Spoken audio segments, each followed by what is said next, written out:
of a shot of winning. We can beat anybody in the world, and I think we're going to win next Sunday.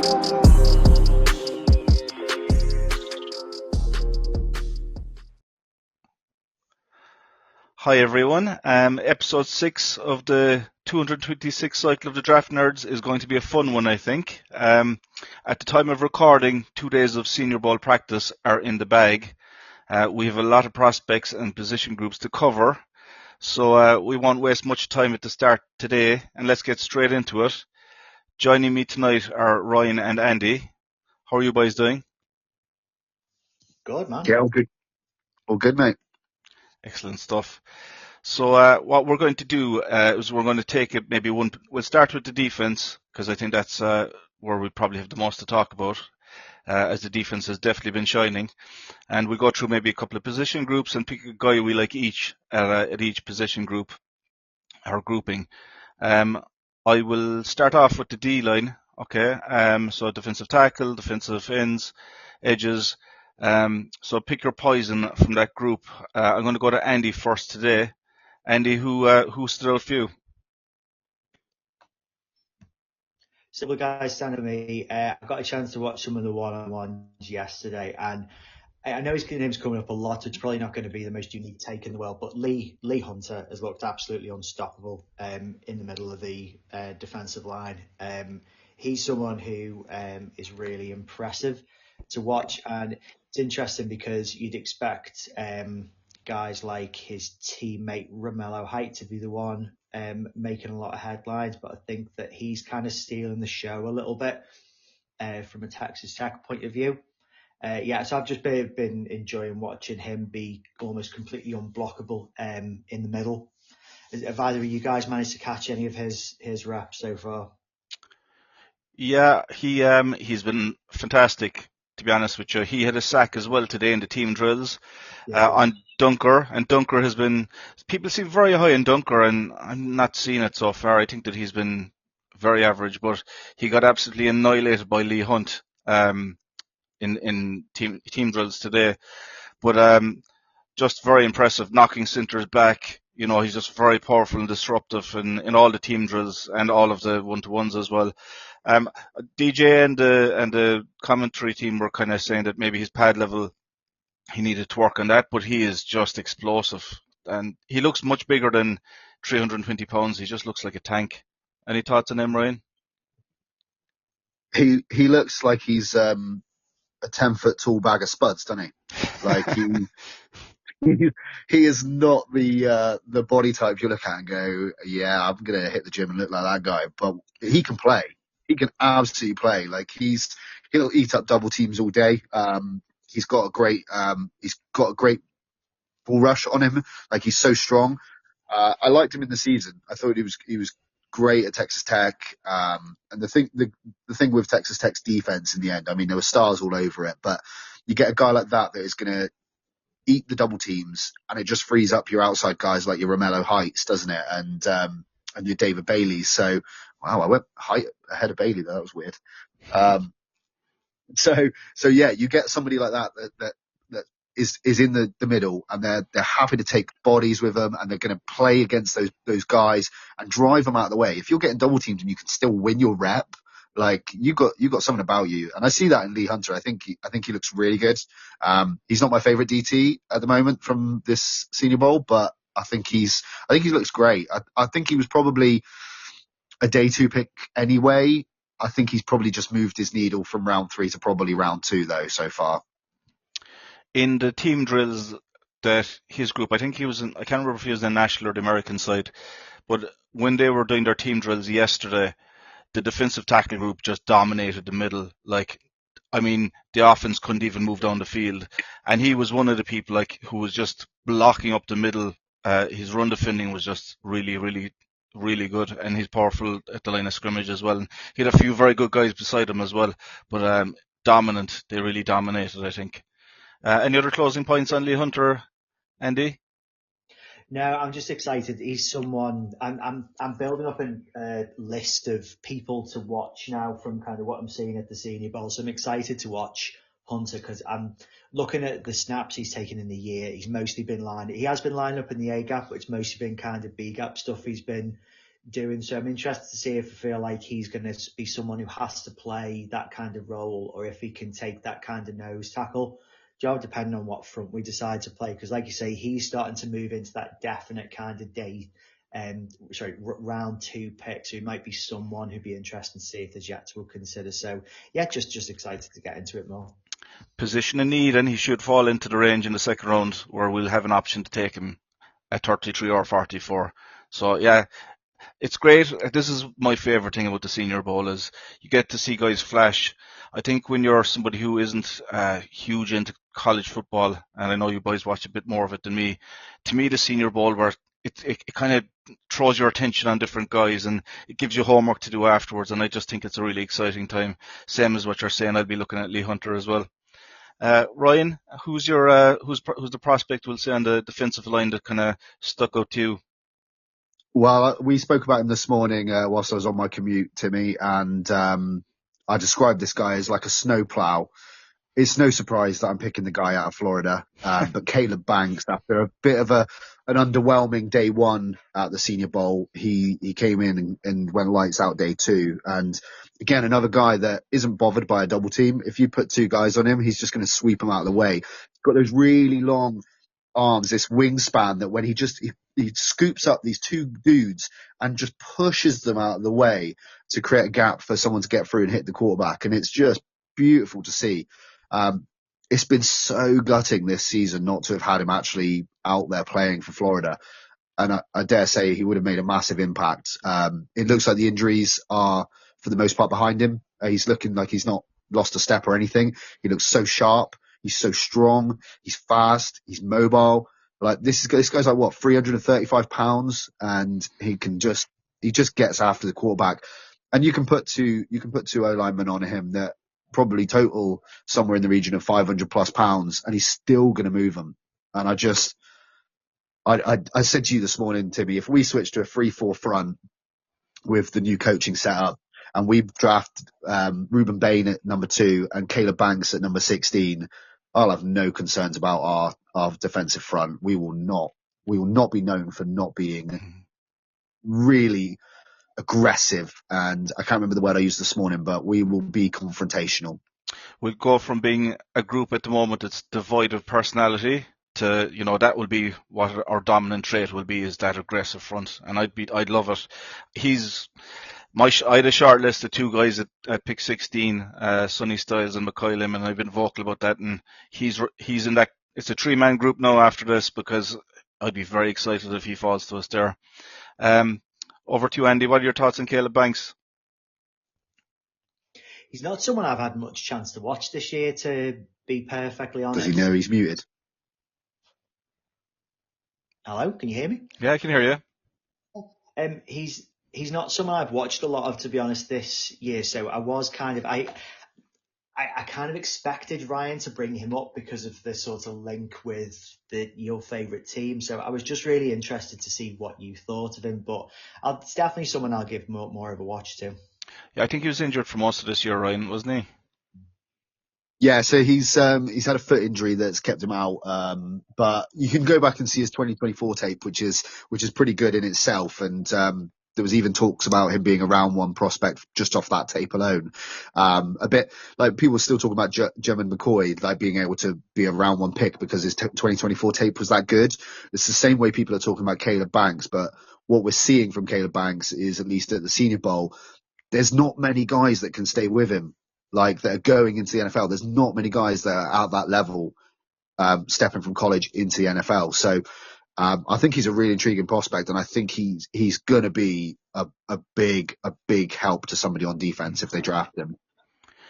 He's a serious player, to be honest with you. Like, he's so disruptive in the team drills. Like, there's 2 guys on him. Let's say the center and the guard takes him, and they're struggling to even deal with him, and he still sheds the 2 of them and gets to the runner. It's like it's like a man being out there with kids. He's just like dominant, to be honest with you. 2 sacks as well today in the team drills. First one, he went totally untouched. It was as if the tackle just didn't want to deal with him at all. He just ran straight past him. Second one then, to tackle Onyanwa. I'm butchering this. Onyanwa. He just shed him aside and just went straight for the QB. It was just honestly like been maybe the most impressive potentially guy I think that I've seen so far this week. And he's probably not getting the same amount of call-outs as guys like maybe TJ Parker, but I think he's been far more impressive than Parker, for me at least anyway. Anything further on him, Ryan? Nothing further on him, but I'm pleased you mentioned TJ Parker there because we spoke briefly about him yesterday, didn't we? And that guy, he's got the arms like Dalsim from Street Fighter, hasn't he? And he's got a real bend on him, and he almost uses that really long arm just to kind of anchor himself against the defender and keep him at bay whilst he creates that bend and gets around them. I thought he's looked way better than I expected him to at this camp, but I'm still not quite getting the round one value on him yet. But again, he's looking like he's got something about him that he can get to the quarterback. Yeah, we might as well cover him while we're talking here because he's one of the better guys, right? So for me, that stab move he has with that long arm, like, and he's not even that big. He's 6'3". Like his arms are ridiculously long. He just is able to get up into the chest of the tackle with a bull rush. And the only knock I have on him, but it's working every time. He seems to only have one kind of thing in the arsenal or in the toolbox that he's able to do. But what a move it is. He put Zune, the tackle, who I really like and who has had a great week outside of this, really, put him on his ass in team drills. And with that, just elevate straight into the chest and just knocked him on his ass. And he had a strong day again yesterday as well. He had a sack in team drills as well. Really strong, really powerful guy. Only has one move would be the only thing I'd say. So for me, and we're talking about going back and looking at tape and these guys, I'm just going to go back and see if there's a bit more to his game because every rep and every play that I'm seeing so far, it's the same move. It seems to work every time, but it's the same move. Andy, any thoughts on Parker?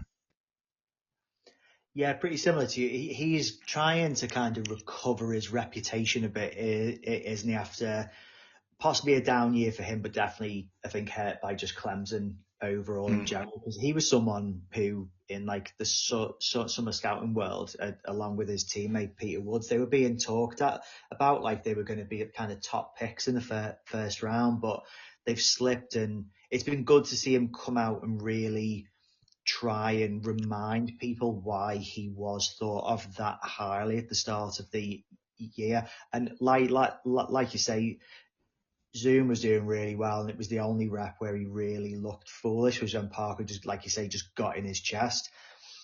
It is that worry that if he struggled that much during the season, is he someone who teams kind of figured out this year? Because he had a massive year the year before, so is he just someone who got figured out, and that won't really translate well to the NFL? Because we talked about the opposite situation with Ruben Bain, didn't we, where he has a weakness in his arm length, so he's developed lots of different ways to try and get around that, where, like say, Parker's just got massive arms, so he just kind of uses that one move all the time. And it is a bit of concern when you're so kind of one-dimensional. Yeah, totally agree with all that. Sorry, Ryan.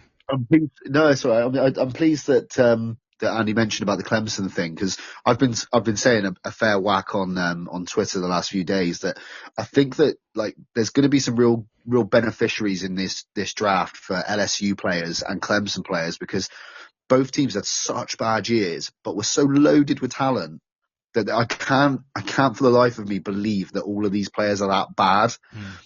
So I think there's going to be that fall off just because they didn't have success in 2025, and there's going to be, like, we'll get to Garrett Nussmeier in a bit, but to go kind of, he's a good example where a 2024 season that was so strong to be followed by a 2025 season that was so poor. And the same thing happened with Klubnik, I guess, as well to some extent, although he played very differently. But those colleges became dumpster fires this year almost overnight. They just went to absolute pieces, and there's going to be some really, really talented players out there that are going to land at some great values in some organizations. And I'm really, really upset that we're going to end up with TJ Parker at Eagles or something, and he's going to be an all-pro or something ridiculous, and they'll probably get him in round 5 or something, because that's just the way that this league goes. But honestly, Clemson and LSU players, there's going to be a lot of those guys come out. They're going to go later than they should, and they're going to be studs. I think Park will go in the second round because I think that he's done enough he's stood out enough to go in the second round, I think, based on what he's done the last couple of days. I don't think he'll drop. Yeah, I think he's probably top 50. Yeah, I don't think he'll drop that much. But, like, we've talked about Clemson before as well. Antonio Williams, a guy who we thought was, like, I'm certain if he came out after 2024, he'd have been going maybe the end of the first round. He just looks like he has that in him. So there's value to be had with those two teams for sure. We'll move on maybe to my next guy. So it'd probably be between two guys here, and maybe we could even talk about both of them. Derek Moore would be probably the one I'd pick, though, who has really stood out, the Michigan defensive end. He basically had the best play of the one-to-ones on day one, where he put the left tackle Bell from Miami on his back, and Bell is a huge man, but he got right straight up into his chest with a bull rush and ran straight through him. And he looked disruptive in every team drill that he was in as well. Flashed all game, just looks really powerful. Just problematic both days. And you could see every time that there was a tackle up against him, you could see there was extra attention because nobody wants to be a YouTube sensation with him running at you. Just aggressive, a winner, a guy who was going to come into the team and I think be able to make an impact very quickly. I go back to Andy again this time first. What you think of Derek Moore? Yeah, you can't really go wrong, can you? When you're looking to take defensive ends from Michigan, it's one of those things that teams will do it just because they know how polished they usually are coming into the NFL. Like you say, he looked dominant. What's he coming in at? £254, which is a really good weight to be coming in at the Senior Bowl, but it's 6'3" as well. Yeah, he's kind of the size that you want for the role that he's got. So I think he's looked good. I'd be interested to see what his stock looks like once this is all said and done. He wasn't someone who was getting talked about much beforehand. He was fighting with the tackles after reps, and he was just really intense. Do you know what I mean? Aggravated throughout the whole practice. You could just tell that he was heightened, I would say. Ryan, any thoughts on Derek Moore? I don't want to take anything away from that rep against Bell, but I will say that Bell messed up his rep. His feet weren't right. Either he slipped, I don't know what it was. But take nothing away from Derek Moore. He took full advantage of that and he just went through the guy's chest. Absolutely bulldozed him. He's clearly explosive. He's strong. I do like the look of him. I just don't know where his value is going to land. Prior to this, I had him sort of somewhere around round 4. This probably pushes him into round 3. I've got no issue that being his value. I think that he looks very good. I think there's some much better options out there. But if he was round 4, he'd be superb value. If he's creeping into round 2, I think you can get way better guys for the same value. I think that, and the reason I chose him is because I think he's definitely elevated his value in the process. I think he'll sneak into the end of round 2 because of positional value. He probably is a round 3 kind of prospect. He probably is, if anything, he probably is about the right size profile, maybe slightly undersized, if anything. But somebody who I'd be interested, and Ryan, I'll come back to you based on that point, right? So you've Zion Young, who probably has been mocking in and around the mid of the second round, who is also there, right? Who's 10 pounds heavier than him, an inch taller than him, who's also had a good senior bowl, right? He definitely has excelled in run defense. You can see it when he's out there as well. He had a very good pass rush win percentage this year, 17.5%. Similar, kind of one-dimensional with the stab move, I think, as well, but very physical player, a player who's out there making plays.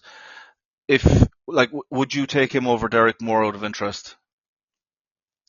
I would, but even if we were to take Zion Young at 44, I feel like it would probably be an overpay, and my hope is there would still be better options there. I personally prefer Gabe Yakas, and I think that he will be there as well. So for me, if it was those 3, I'd be taking Yakas. then Young, then Moore. But Moore is a bit further down. But look, that just comes with productivity as well, because the production that Yakas got this season was incredible. And Zion Young equally very productive in the SEC as well, which makes a big difference to me. So yeah, no, I don't dislike Derek Moore. I'm not against him. I think he looks very good. Not every player can go in round 1, round 2. That's the reality. Yeah. No, I kind of agree with you, right? Because I was doing a bit of homework on Trey Zune, who's a 6'6" left tackle, and we'll touch on him in a minute. But I'm looking back at one of his games during the year, and they were playing Mizzou, and I just was expecting a bit more from Zion there. I think he's a good week this week, but I'm not sure if he's there 44 either. If that's it might be a bit of a reach. What are your thoughts on those? And if you want to talk maybe a little bit as well on Gabe Yakas even as well, Andy. Sorry. So I kind of wanted to ask you both a slightly different question, because looking into Derek Moore a little bit earlier on, so he's been productive this year, as well as getting decent pressure numbers as well. He's converted quite a lot into sacks. In terms of his size and how productive he's been, he's very similar in terms of what he's been able to do in size to Romello Height. So would you take more over Height, considering where Height is being kind of mocked at the moment? Would you spend that high of a pick on Height, or would you just wait and take more? Only based on what I've seen in the Senior Bowl, I've been expecting more from Romello Height. I think he's been fine. He's looked okay in the team drills in the run game in particular. I think he's looked okay. I don't think he's stood out. So I'll have to do a bit more homework on him. But right now, I probably wouldn't. If it was me. But Ryan, you might have seen a bit more of him maybe. No, look, I've got this kind of little fear going on with the Texas Tech guys at the moment. I think we need to be seeing the ones that are showing out as individuals, because those that aren't might well be the beneficiaries of a very good college defense and a very well organized and very well coached college defense.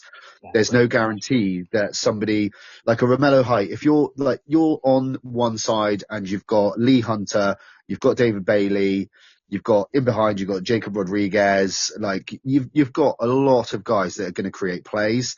Is Romello Height, has he been that productive this season because he's that good? Or is he the beneficiary of double teams on Hunter, on Bailey? Is he the beneficiary of people worrying less about that side? I need to go back and see a bit more of him, I think. I think when we see these individual drills, these team drills where they're with different guys, we're going to see a bit more of the true state of these Texas Tech guys as well. I have no doubt that they're all fantastically talented defenders. It's just whether they can actually perform at a high enough level to warrant some of these picks. So really long-winded way of saying, if you're saying Romello Height is going to go in round 1 and Derek Moore is going to be, let's say, back in round 2, then I'm probably going to lean towards more on the value, just because I wouldn't take Romello Height in round 1 anyway. I think he's going to drop because he came in undersized as well. He's only 6'2" and he's 234 pounds, and I just don't think he's a first round guy personally. What are your own thoughts on it?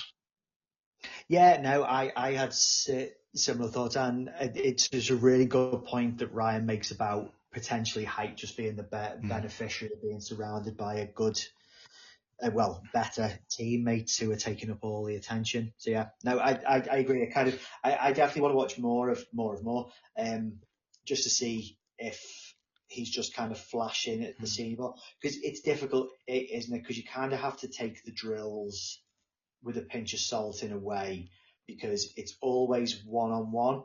Quite a lot of the time in the NFL, you won't be getting one-on-one because you'll deliberately just won't let guys get in that position. It's not the most kind of skewed drill at the Senior Bowl. There's much worse ones, but it does sometimes favour the edge rushers a little bit. But yeah, I'm excited to watch him. Yeah, and that's why I actually love it for checking out O-line, because I think if an O-lineman can really do well there, they're at a disadvantage for sure. So to me, it's a good tell, and what kind of anchor they have in particular. Yeah. I think we probably conscious of time. We're always going to spend the most amount of time on that group. Gabe Yakis is another one just to close out, who looked pretty good as well, and he had a sack as well today in team drills. But we'll move on for the benefit of time. Linebacker, I purposefully lined it up this way that I'd be going to Ryan first this time with the linebackers because he was very excited watching them last night. So, Ryan, I don't probably even need to ask who you're going to talk about, but linebackers. He's already mentioned him once. No, he wasn't even asked. I mean, I've got 3 guys listed because it's the linebacker room that really showed out yesterday. Jacob Rodriguez, Kyle Louis or Lewis, I'm not quite sure how it's going to be pronounced, and Bryce Betcher. The surprise package of those 3 being Bryce Betcher. I've watched a bit of Oregon this year. I've not watched their defense and thought these guys are lights out at any point. I've not thought that any of their guys really jumped off the screen, apart from possibly the edge guys. I can't remember their names now. They've not declared, so I've wiped them from my memory till next year. But Bryce Betcher seems to have really just stepped up and done his job and looked really good at it.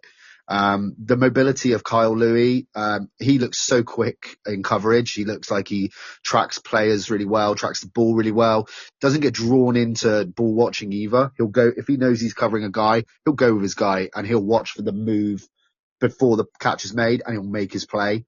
But Jacob Rodriguez, the takeaway king, the turnover man, whatever you want to call him, that guy finds a way of making that ball pop free from the offense, and 2 turnovers yesterday created a forced fumble on the running back, which was recovered by another player, and I believe he had another play after that where he forced a turnover. So you can talk about him being undersized, you can talk about him being a bit older, you can talk about him I mean, I said it on the pod a few weeks ago, his 40 time was the slowest of the guys we covered. But he was the fastest top speed in the cone drill the other day as well, wasn't he? So 18.73 mile an hour. Go get me Jacob Rodriguez on this Jets team. I'd love it. I'd absolutely love it. I think, and we all spoke about when we did our linebacker in the second round type of, and I think he can sneak into the second round the way he's playing. The second, when he had an interception as well in the team drills as well today. So 2 turnovers today. He's really shown out. He's being interviewed all over the place, so his stock is really up as well. Our friend Dempsey actually did a nice interview with him. It's worth checking out as well. He seems like a real good, grounded guy. Bryce Betcher, I tweeted about him a couple of times during the season. He's a little bit undersized. He's 6 foot as well. He's a little bit smaller even than Rodriguez, but he is just puts himself around the place as well. There was a 1-on-1 drill with the running backs on day 1, and Singleton, who's kind of known to be a decent blocker as well, he just absolutely nailed him as well. Looks much bigger than he is when he's out there. He looks like he's got a bit of, small man syndrome. He just plays with so much aggression on every rep. It's almost, if there's a knock on him, it's that he is almost too aggressive, if you know what I mean, where he can overshoot it a little bit. But I think somebody's going to see him as a trendsetter and I think he's mocking in the 4th and 5th round, maybe even later. So I just think he's somebody who is going to be value. We need somebody in the linebacker room as well. So I don't know if you could put him and Rodriguez together. I think that they might be doing the same type of thing, but just a tone setter as well. And he'll shoot the hole as well in the run game. So loads of stopping power with him. Andy, any thoughts on any of the linebackers? Yeah, Ryan already mentioned Kyle Louis from Pitt. I think his big concern coming in, because he's probably one of my favourite coverage linebackers in this class. He had a great rep in the tight end linebacker one-on-ones yesterday. I mean, ultimately, the tight end, and I think it was the guy who's from Texas A&M, whose name I cannot say and won't even try to say, but it's the Texas A&M tight end. Isn't he like Butcher as well? Yeah, it's like that. Burkircher, and I'm not even going to try. But he ended up making a really amazing catch because the coverage was basically perfect. Kylo's big issue, or lack of big, is probably his issue. He was listed at 6'1", 220, which is the team making things up by the sound of it, because he's come in at under 6 foot. But he has upped his weight about 224. So he plays at a decent size. Like you say, if you watch the team drills yesterday, the linebackers kind of owned it a little bit for I think he's on the national team, isn't he? I keep forgetting which team everyone's on. Yeah, they are the Nationals. Yeah. National team. They were all over the place. Him, Rodriguez, Burchett. They just dominated the practice. I think he's the smallest guy in a very small linebacker class is the problem. And I know that college is churning out smaller guys at the moment, but it's a worry for me that he won't be big enough to handle it over the middle of the field in the NFL. But hope and prove wrong, because one thing we need more than anything else in the world is a linebacker who can play in coverage, and that's Kyle Louis' game to a T. They're the three guys as well that I picked, by the way, as well. They were the standout because they just all work so well together too. Just to call out their heights, I suppose. Butcher is just a shade under 6'1". Rodriguez is a shade over 6'1", and Lewis is just a shade under 6 foot, maybe a half an inch under 6 foot. So all undersized, all between 224 and 233 pounds. So pick your poison. For me, I just think I like the leadership of Rodriguez. Daniel Jeremiah seems to be big on Kyle Lewis as well. And Butcher was just a guy who I thought, especially considering where he was being drafted, I remember watching one of their games and just checking to see where he was going, and I was surprised. So, I think the size profile is maybe going to give us a bit of value there. Good group as well. We went through that a bit quicker where we were always going to, because less personnel. But for their side, which is the national side, I think we said the defense was dominating largely because of the linebackers, and in the American team, it was the defensive line, and we've covered most of those guys already. So the defense has been winning out for sure. The secondary is probably harder to shine, I think, in this kind of at the Senior Bowl in the secondary, especially this year, because to be honest, the linebackers and the defensive line have been so dominant, it's made it a little bit difficult to actually do analysis on the wide receivers and on the defensive end. Andy, I will go to you first this time. So cornerbacks or safeties, anybody who in particular stands out to you? Yeah, I've really liked Bud Clark, the safety out of TCU. I was excited to watch him because he's someone who's kind of been hovering around kind of the top 50-ish picks, and I hadn't had much of a chance to watch him during the year. But like you say, I think you said it about the tackles before, but it's the one-on-ones at the Senior Bowl. It's a difficult one for corners going one-on-one, because it kind of doesn't favour DBs at all, the safeties or the corners really. So when a guy wins out, and not only that, but makes big plays and interceptions, it stands out a lot. And Bud Clark is someone who's I'm now really interested in that kind of second round range for someone that we could bring in to kind of fill that massive need that we have at safety. So he's someone who's definitely stood out for me at the safety position. And haven't had a chance to watch him much yet, but I am really excited to see what my guy from Carolina looks like. South Carolina, and his name absolutely Jalen Kilgore. Jalen Kilgore, that's the guy, thanks.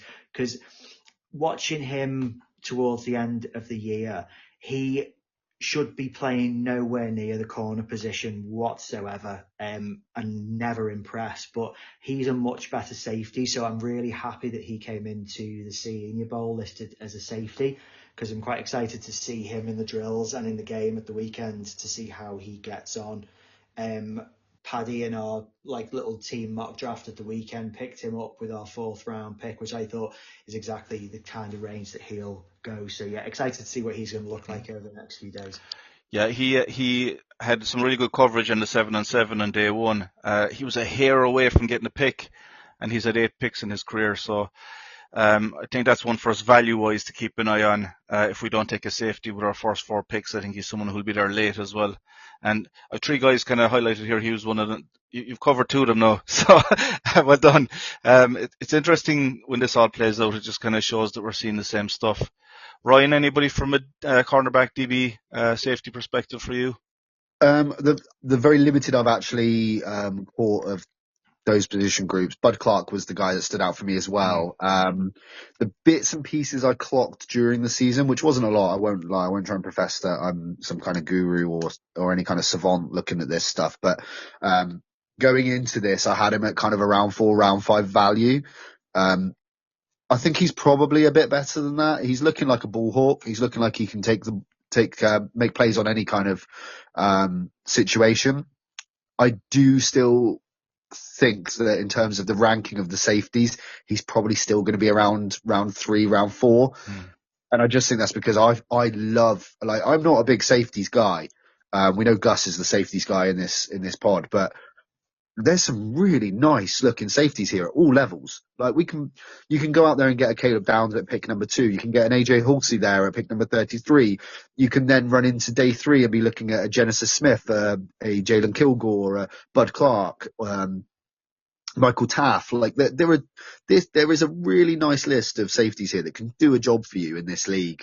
And I think that Bud Clark is going to be capable of being a starter in the NFL. And I just think that he's going to be good value because there's that many good safeties ahead of him in this class, if that makes sense. And when safety hasn't been respected as a position worth high value, I think he's probably got enough question marks around his size and around different things in his game that will probably cause him to drop there. But I think if you've got the right coach of him, I think he can really be a game changer. Yeah, he's 6'1". He's 185 pounds, which is a bit light. He could probably do putting on a bit of size. But I think he gets away with it. He looks like he plays bigger. It was interesting you called out him being a ball hawk. He on day 2 he had an interception. There was a flag called on it. It probably shouldn't have been a flag, but he basically knocked the ball out from the receiver, and with his left hand, the ball went into the air, and he managed to catch it with his right hand and come away with it. And it was like really good hand-eye coordination, and it's probably the play of the day on day 2 for that position group at least, definitely, but even on defense, which is saying something because there was a lot of sacks. The third guy I had was Colton Hood, which is almost not a talking point, it's an expectation, right? So he's somebody who's expected to go in the first round. Looked really good against the run, tough, competitive while he's out there. Doesn't look like the moment is phasing him. He just looks a bit better than everybody who he's up against. Very good in the one-to-ones, in all the reps really. Pushing guys to the sideline, just knowing what he's doing. He just looks very comfortable out there. Just good coverage all around and looks pro ready, I would say. So I think that he's as advertised, probably a bit smaller than a lot of the new style of cornerback that are coming out in the sauce mold. He's a hair under 6 foot tall, but boy does he look good out there. I'll jump straight in here and just say that I've not really paid attention to him. Mm-hmm. It's not a position I expect us to go at that early. I think the flashes I saw during the season, he looks very competent, and I think he probably is a round 1 guy, which I think is why I've never gone beyond the bits I've seen, because I just don't see us taking a cornerback that high, and that's all it is. I just haven't paid attention to him. There's so much going on in these, especially in the team reps. Like the one times I've had to stop and rewind and look at different, like it's very subjective. I think a lot of it, like certain things will stand out to certain people, so that's completely, I think, normal as well. I tend to look at the line of scrimmage more, but I just thought he stood out. Any thoughts on him, Andy? No, like you say, it's kind of expectation with him. So to be honest, I've not paid that much attention to what he's up to.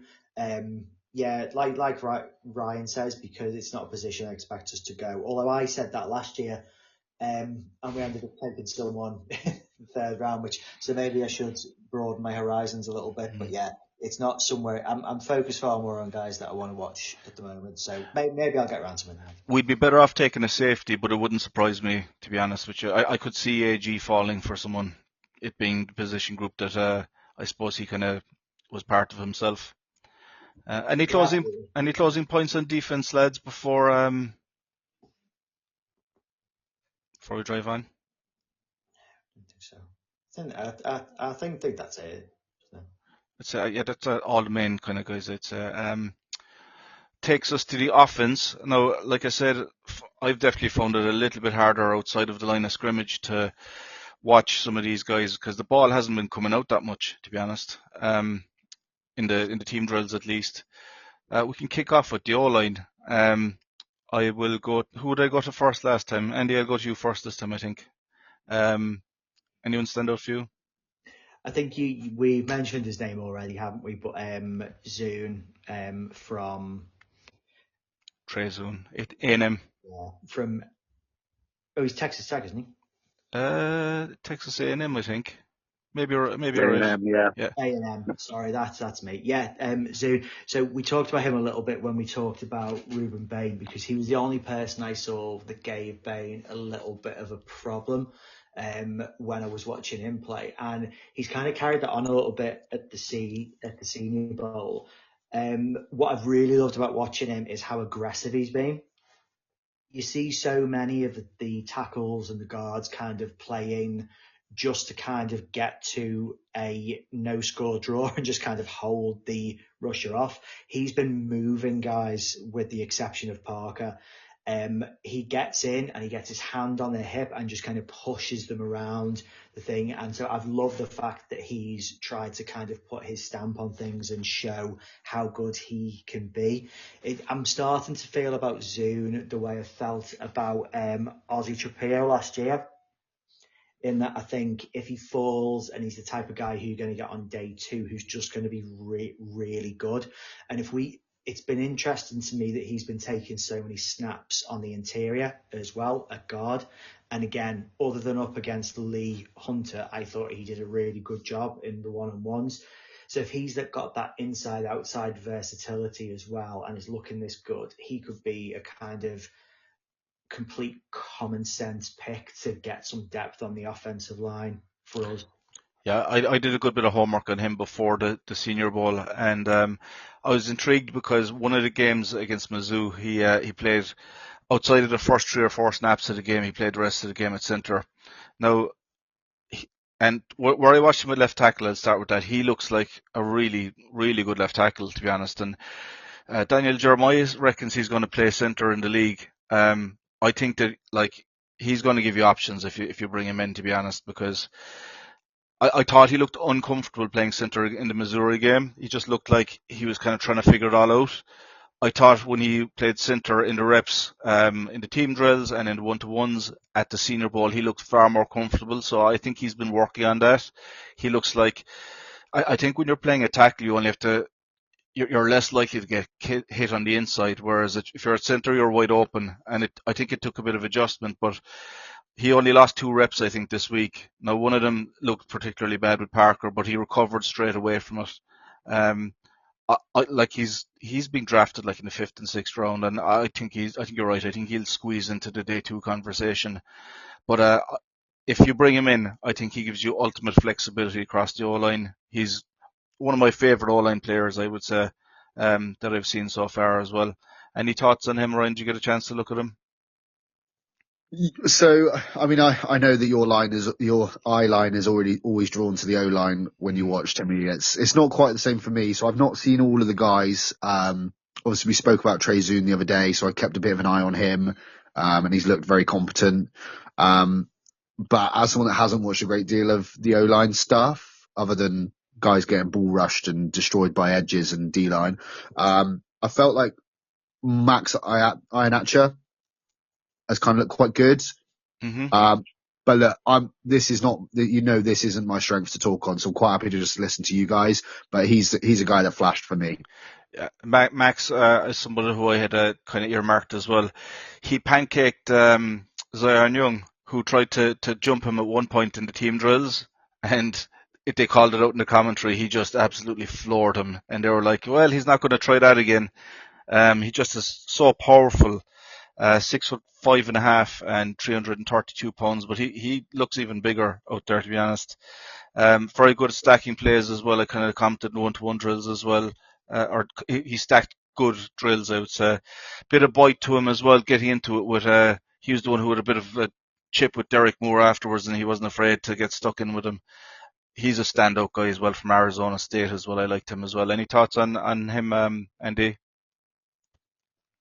No, I can't say he's jumped out to me on this one. There's a few more guys I'm going to just touch on as well here, and if you've something to say, maybe jump in as well. He's got his list of 32 O-line guys. Do you know what though? It's there wasn't as many of them stood out, so it's probably a bit easier. But I thought Jeremiah Wright from Auburn. I came into the week probably expecting Zune to be the best guy out there, and I think Jeremiah Wright might be the best O-line guy who's been out there. He's number 77, so if you're watching the practice next couple of days, keep an eye out for him. He's 6'5", 340, a hulk of a man, and I don't think he lost a rep all week. Like looking good against guys like LT Overton, who he stonewalled. Caleb Banks as well. Was well able for him as well. I think he's the only one who might have been well able for Caleb Banks all week as well. And nasty to end the plays as well. And I'd never even heard of him, if I'm honest with you, before this. And early on he stood out, and I just kind of kept an eye on him then in the team drills. And he was, I suppose, during the two practices where the O-line wasn't dominant, he didn't lose a rep, which meant that he was relying on himself. Really standout player for me. I don't know if you got to notice him, Andy.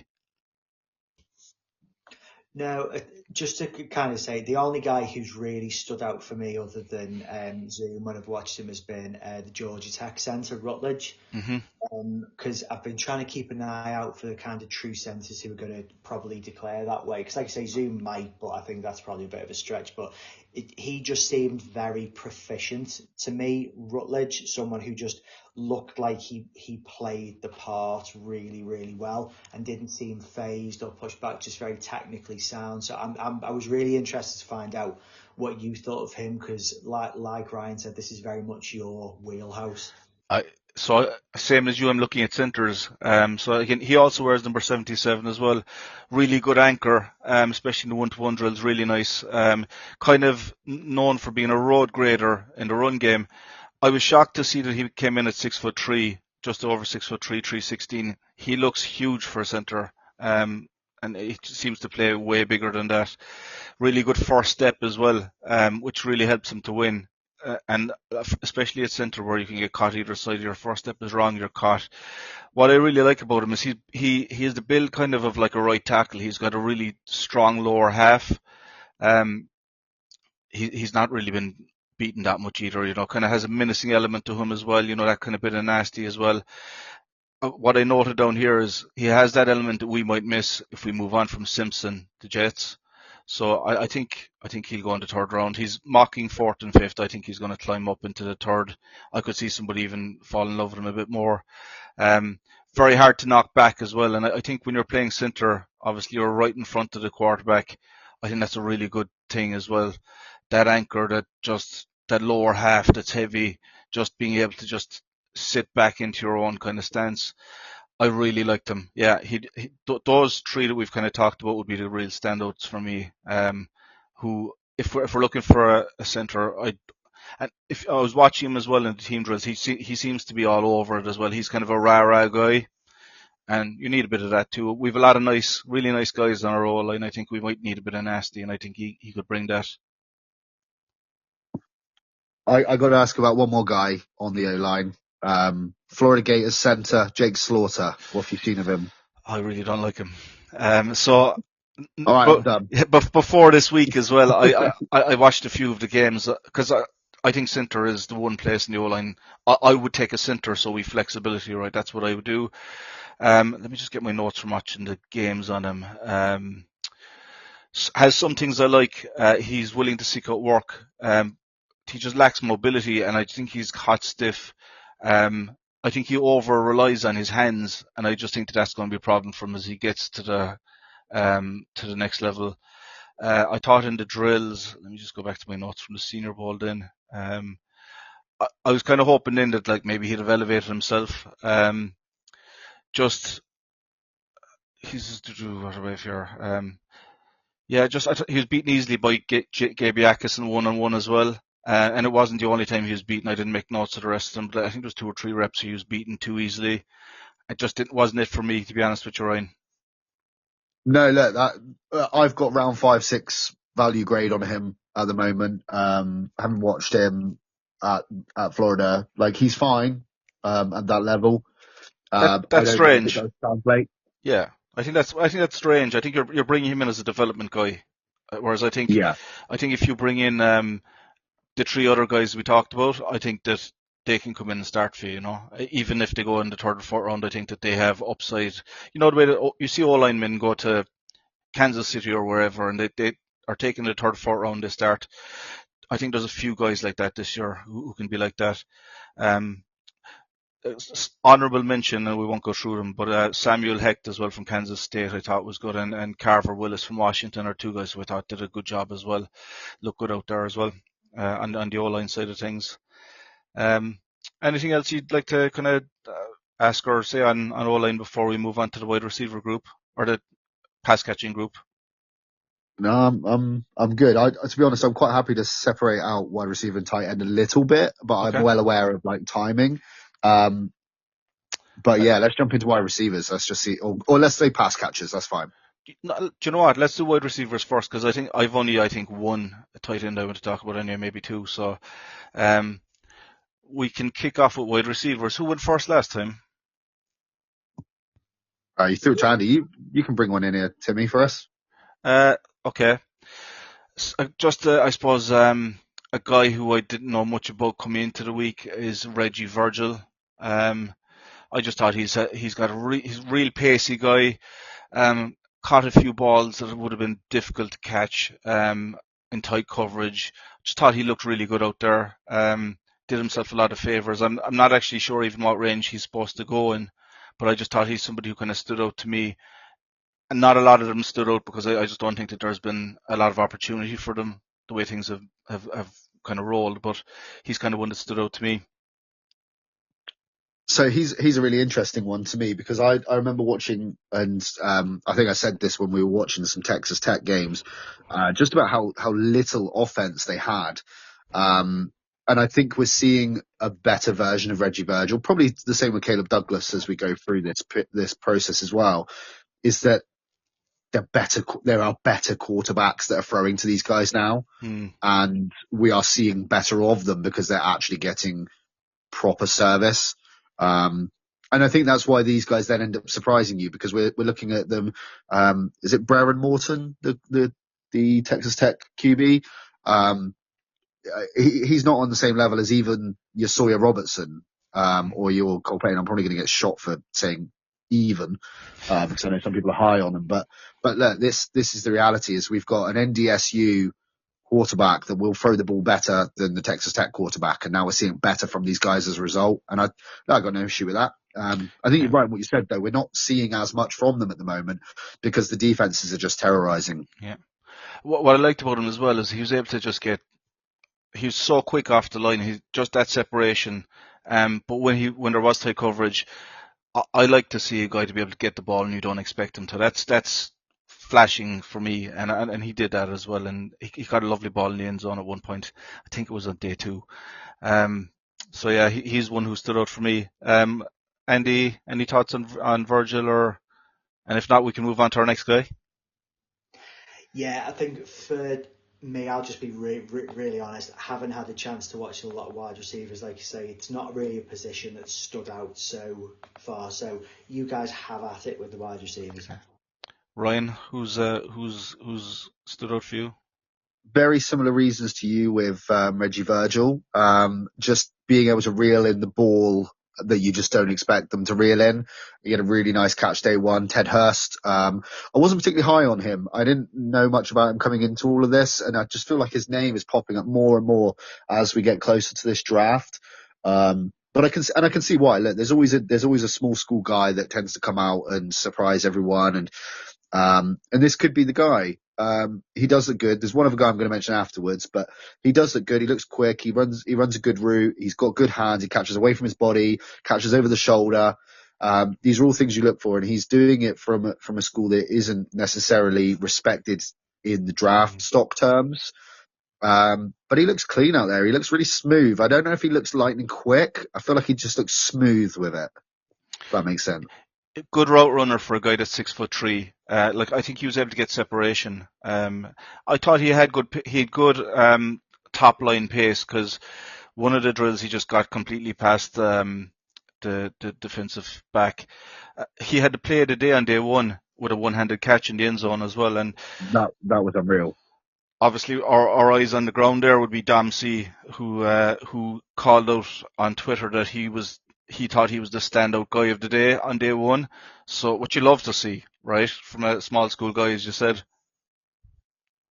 Yeah, and you know, the other guy I do want to mention is an even smaller school guy, the journeyman of the bowls season. He's been to every single bowl this year. So he's done the Hula Bowl, the America Bowl, East and West Shrine, and now he's at the Senior Bowl from D3, Division 3 school, John Carroll University, is it? Tyrone Montgomery. That's, I think, John Carroll, yeah, that's the one. John Carroll. Yeah, so Tyrone Montgomery, whoever this kid is, he's rocked up, and he's just started catching balls, isn't he? Yeah. Both days as well. Yeah, and he's just catching everything. He's catching the uncatchable balls. This is watching him is just kind of giving me flashbacks to watching the preseason stuff of the Jets with the Quentin Skinner, the Brandon Smith, and all those wide receivers just catching all these uncatchable balls in practice, and just making me think, okay, maybe this is the next UDFA guy that we're going to land and hope he makes the roster and never see the ball. What we'll do is we'll switch to the two guys. There's probably two guys who we expected to be doing well, and I would say Malachi Fields is probably doing a bit better than I expected, and Jacoby Lane is probably doing everything I would have thought that he would be doing.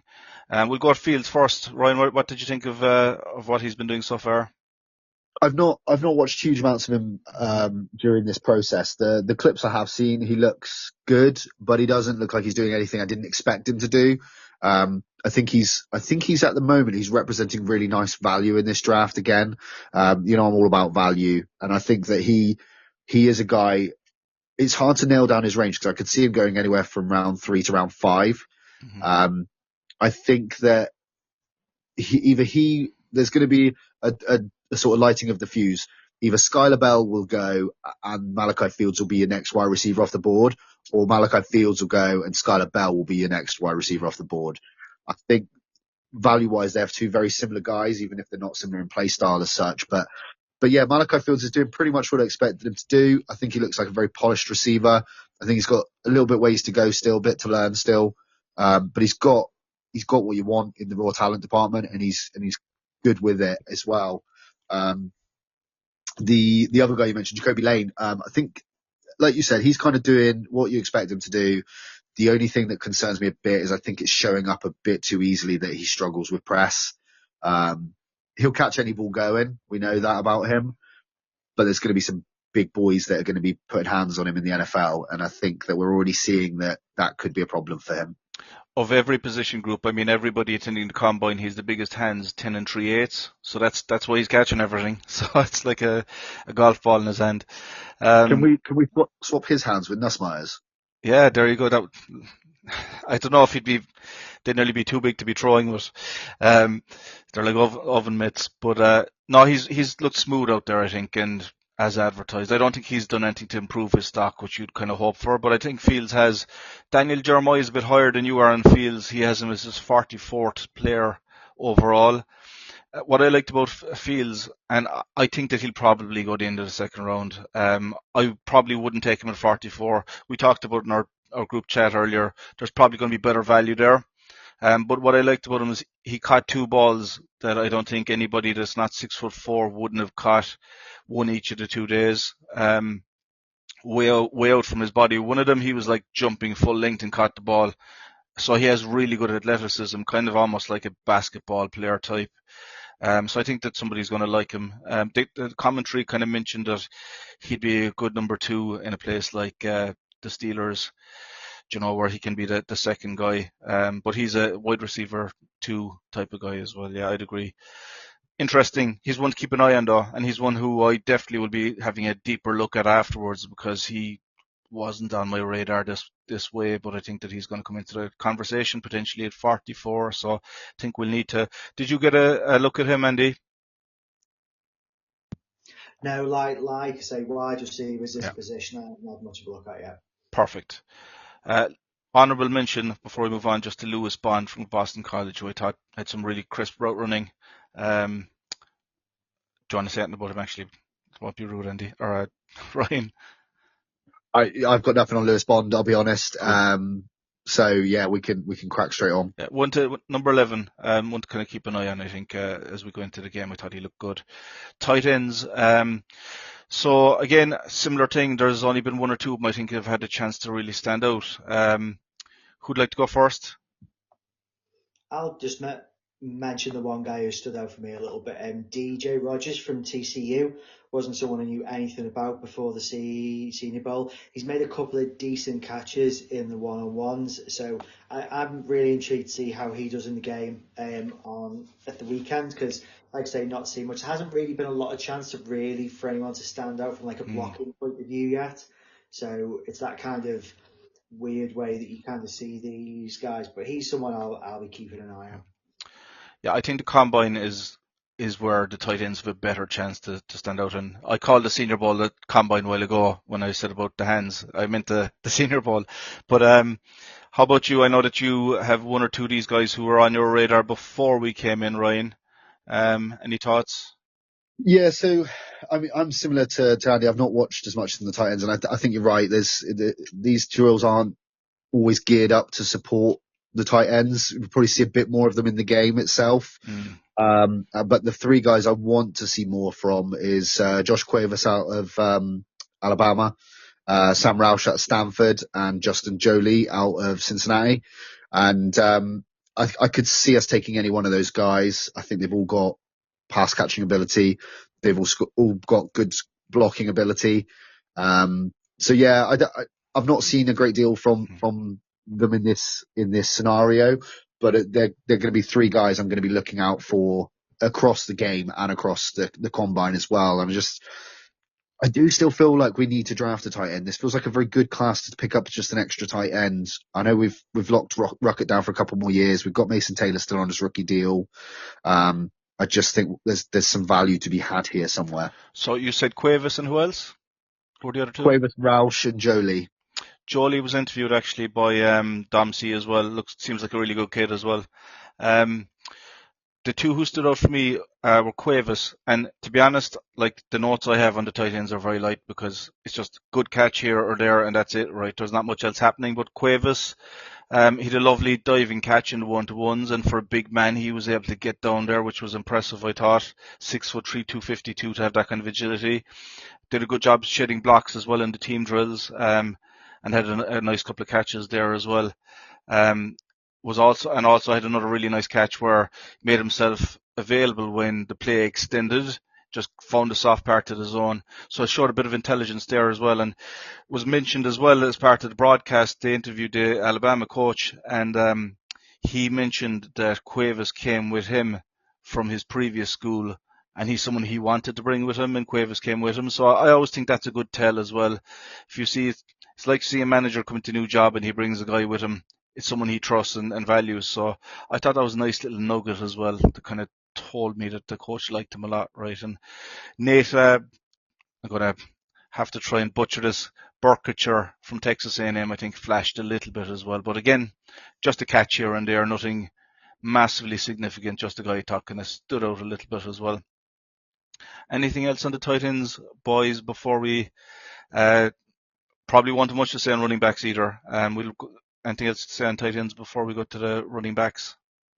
Yeah, nothing else from me on tight ends, and I've got nothing for you on running backs. Sorry. How about you, Andy? The only people I wanted to shout out from a running back point of view is Katron Allen.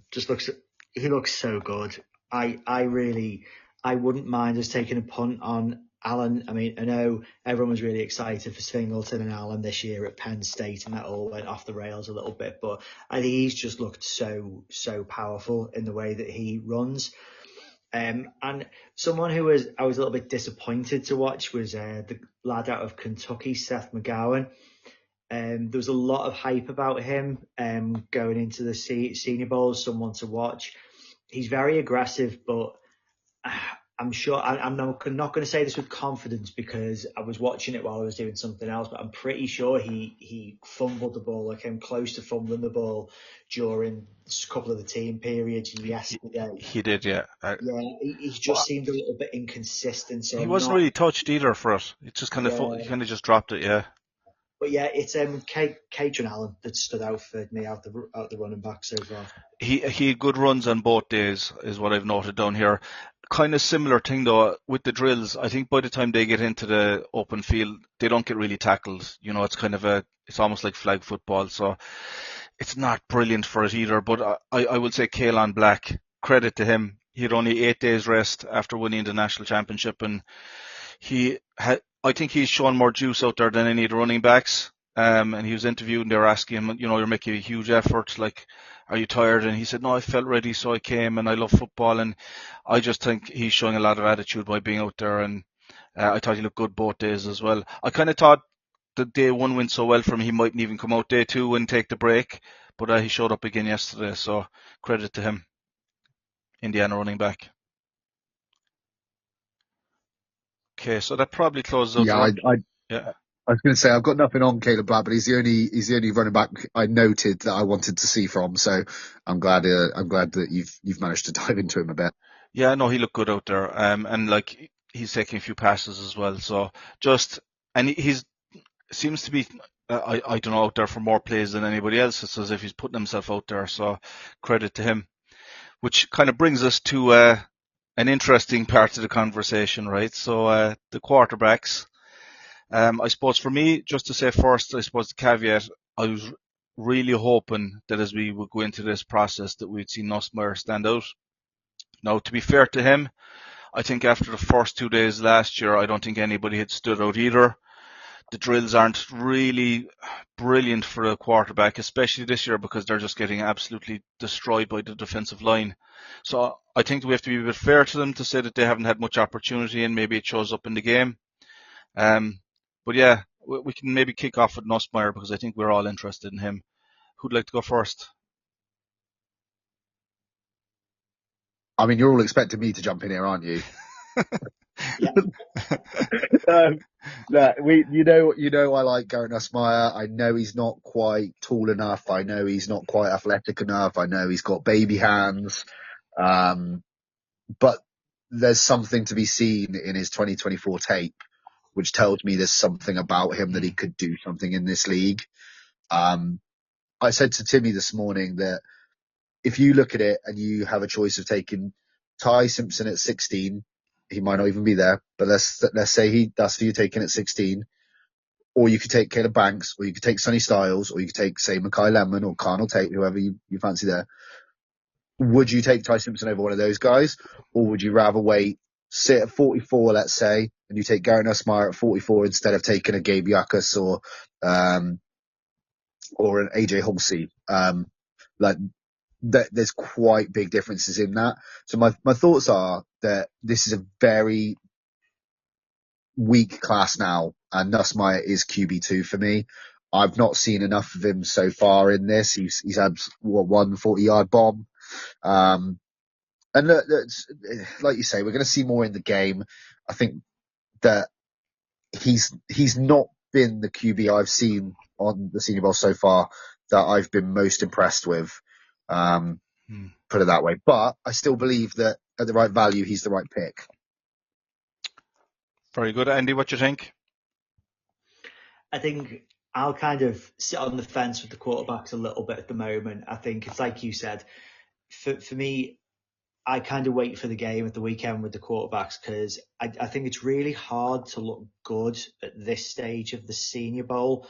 But what you absolutely shouldn't do is look bad. And so I think it was already a bit stacked in the America roster's favour with having Taylor Green, Altmaier and Nussmeier.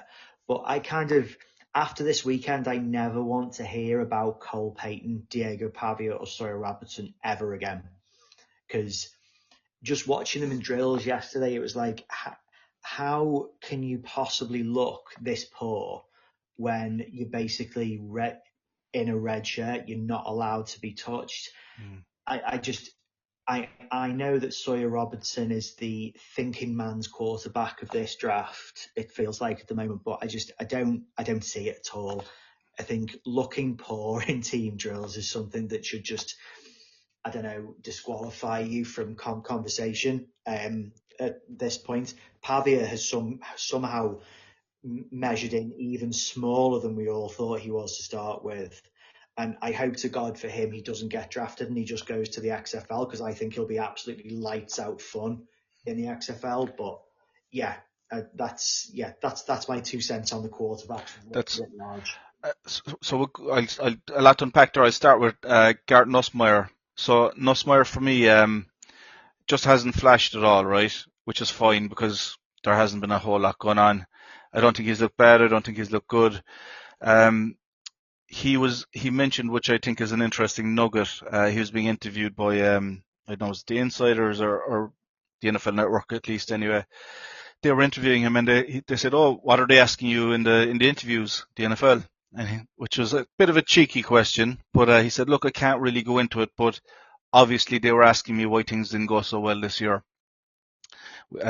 He kind of then alluded to the fact that he'd been injured this year a lot, indirectly kind of saying it. So his way of saying it was, "I'm feeling really healthy right now." So I think that was his kind of indirect way of saying it. But I think the game is going to be interesting for him. I think he needs to stand out. For me, he's the one of all of them I'd feel the best about taking a punt on, same as Ryan. I have to say though, the only quarterback that stood out that looks like he is able to move the ball down the field in the drills is Pavia. You just can't draft him because he's a hair under 5'10". He looks like Rudy from what's the name of that movie? Is it called Rudy? Rudy. Yeah, Rudy. yeah.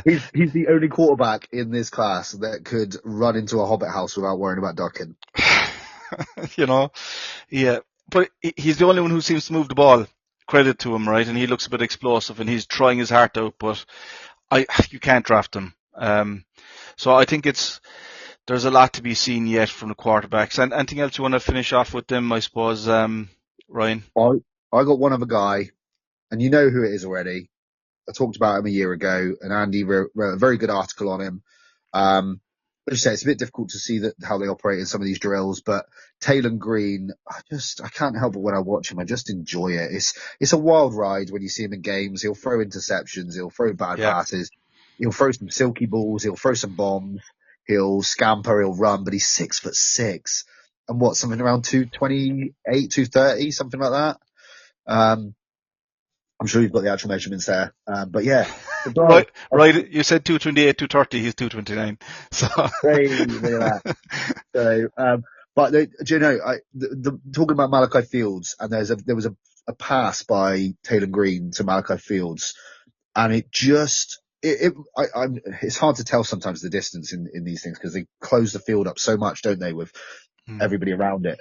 But it looks like he just flicks the wrist quite effortlessly and drops it into the basket. A diving Malachi Fields catches this ball 40 yards without any effort of throwing it.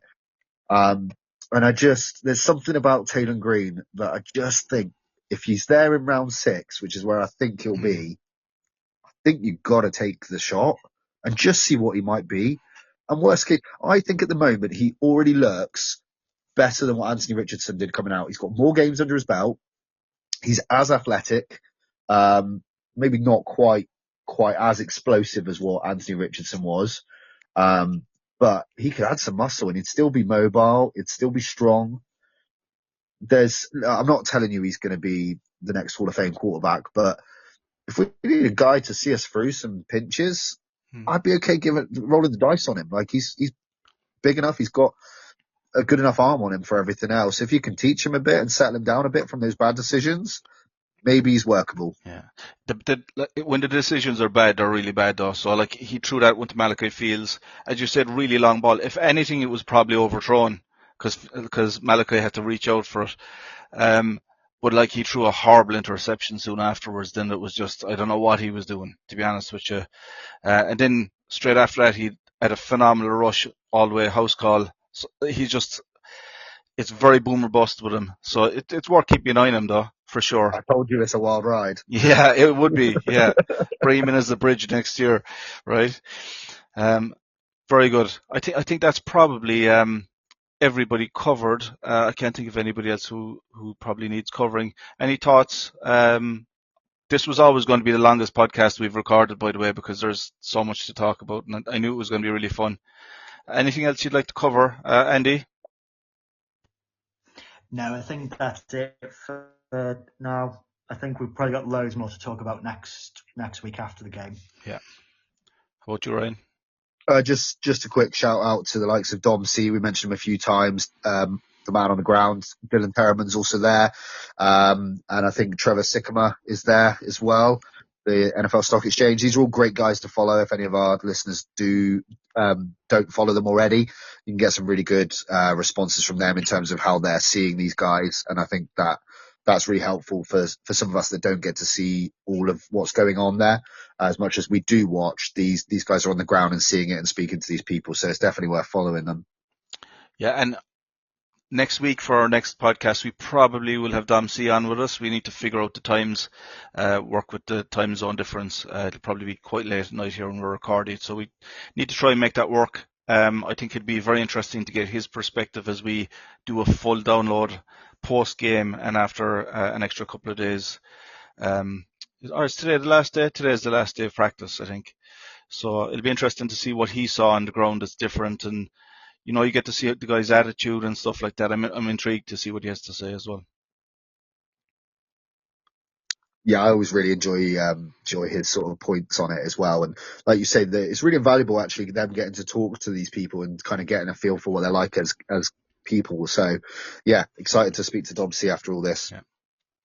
So thanks very much, guys. Brilliant conversation. We've gone way over time, but that was bound to happen.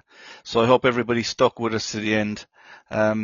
So we'll be back again Wednesday next week. We're going to do another post Senior Bowl, post final practice podcast. So excited to chop it up again next week. And after that, we'll have loads of...